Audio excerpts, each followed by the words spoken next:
नमस्कार जय जगन्नाथ मु सस्मिता आपण मानकु स्वागत करुची मो यूट्यूब चैनल रे। तो चलंतु आजिर ब्लॉग टी आरंभ करिबा। आरंभ रे गोटे देखिबे शेष रे आ गोटे अलगा देखिबे। चलछि देखंतु बंसी पकेई की हमरो मंटू देखंतु कोन माछ आनि छंती देखैले खड़ारे लागिछि देखंतु कोन माछ रंगीन माछ जाहो एटा हम बाड़ी रे हेतिला देखंतु आजि गछरु उल्हा हेछि पाची भी जाइछि। बाबू ए बापा आसो देखे देबी दीटा कदली एटा देखंतु हमर दीटा गोटे पाखरे जोड़ी हे की अछि जोड़ा कदड़ी हेछि एटा एगा सेगा त हमर सेगा छुआ खाउनी एगा देखंतु एटा पाची जाइछि अधा ऊपर गुडा जाइछि पाची एटा गछ पाचिला बहुत टेस्ट हेछि दुकान कदड़ी अपेक्षा तो हम ज्योति देखिबा बुई पाछि ना आसबु बुई पारु हैना खाइबी ना खाइबू तो आगे बुहो बुई पारले खाइबू बाबू केते बुलो बसी मु तो देखि पारु केते कष्ट लागछि रो रो सेमती नै सेमती केने नै नो जेमती हेले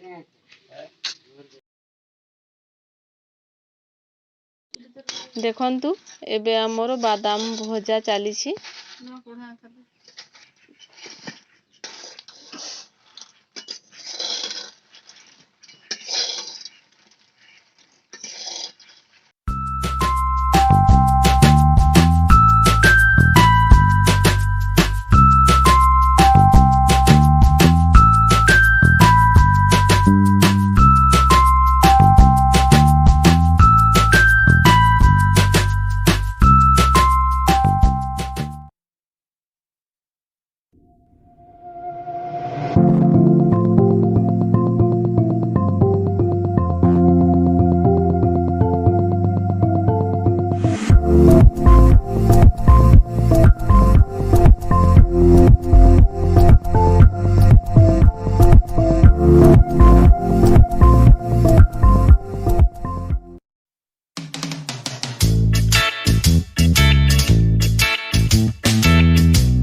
ए बादाम होची एटा तीन मुंजिया देखंतु बेसी एथर आछि तीन मुंजिया बादाम एमती छड़ेबा पाई पड़े तो एटा सबु काम रे लागे बादाम गोटे बहुत भलो जिंस ता चुप्पा भी निया जालंती आ बादाम रु तेल बाहारे बादाम तेल रे सबु किछि हुए बादाम को चटणी करा जाय पिला मानन को जो खाइबा दुकान रे बिक्री हुए चिना बादाम पिस्ता सेथिरे बादाम पिस्ता करा जाय बादाम पकोड़ा करा जाय बादाम चटणी करी की पखाल सहित खाइबा पाई भल लागे एटा वर्षा पागरे एमिति भी लोक खांती भाजिला परे तो एटा सबु काम रे लागे देखंतु एई सबु तीन मुंजिया गुडा खाइबा पाई भल लागे चलची एबे हमरो बादाम ए भड़िया में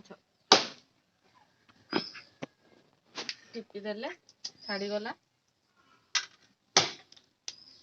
या को एबे में प्याज लूण लंका तो एबे हमरो मंजी छड़ा चलची केते सुंदर देखंतु छाड़ी जाउची गुटा गुटा मंजी छड़ी सारी की चटुणी करिबा एटा खरा दिन रे चाଷ करा हुए बापा घर बिल रे करथिले आमे आनी थिलु बंधरु पानी आसे एबे वर्षा दिन रे धान लगै छंती खरा दिन रे बादाम चाष करथिले तो एटा हमरो देसी बादाम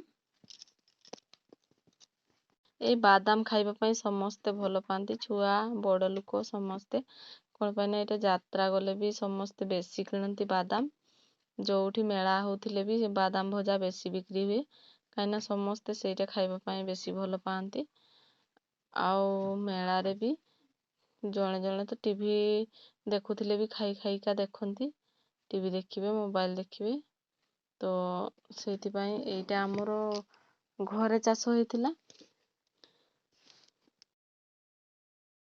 ଏ ବର୍ଷ ଫଳ ଭଲ ହେଇଥିଲା, ତ ଖାଇବା ପାଇଁ କିଛି ରଖିକି ସବୁ ବିକି ଦିଆ ହେଇଛି। ବାଦାମରେ ଏଇ ବର୍ଷା ପାଗ ହେଲେ ଖାଇବା ପାଇଁ ଭଲ ଲାଗିବ, ଆଉ ଚଟଣି ବି ହବ, ତ ସେଇଥିପାଇଁ କିଛି ରଖିକି ଆଉ ଦେଇଦିଆ ସବୁ ବିକି ଦିଆ ହେଇଛି।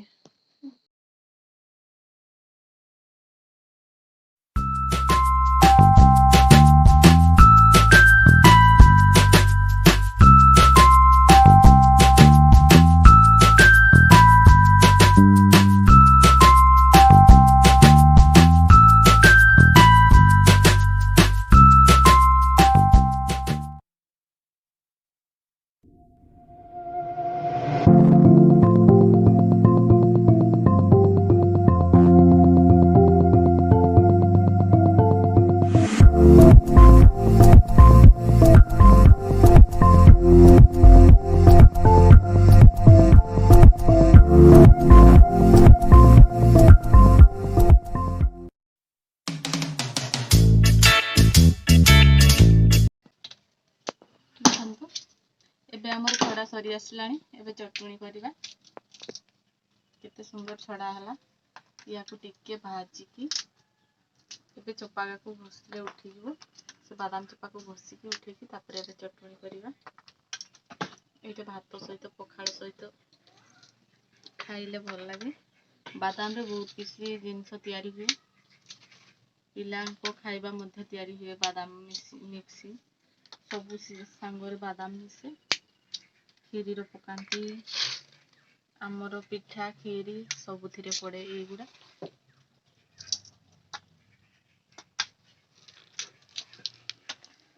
ପିଠା କ୍ଷୀରିର ଚାରିଆଡ଼େ ପକେଇଲେ ଭଲ ଲାଗେ।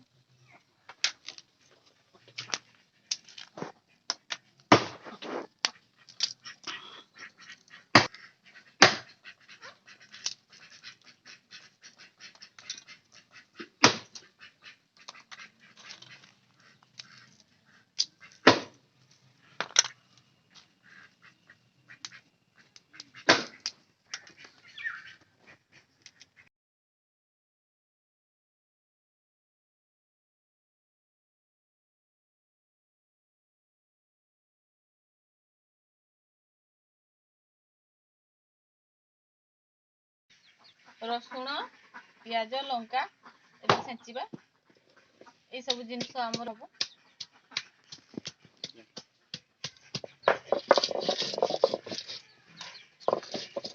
ଇଏ ଆମର ବାଦାମ ଚଟୁଣି।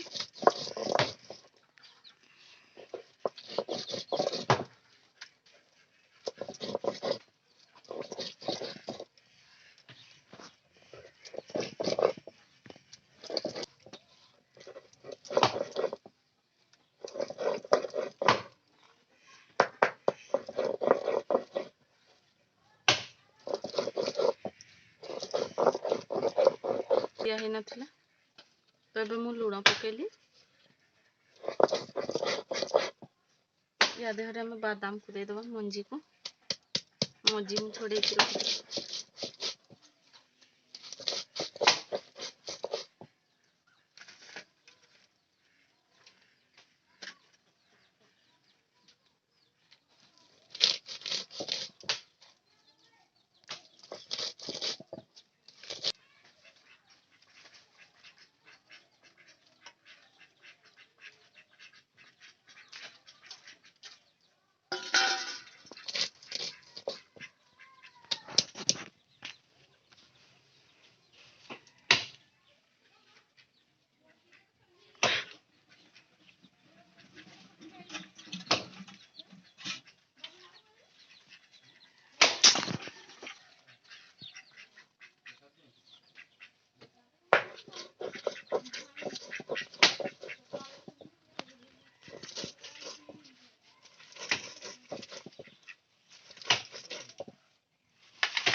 ଏବେ ଆମର ଚଟଣି ପ୍ରସ୍ତୁତ ହେଇଯାଇଛି।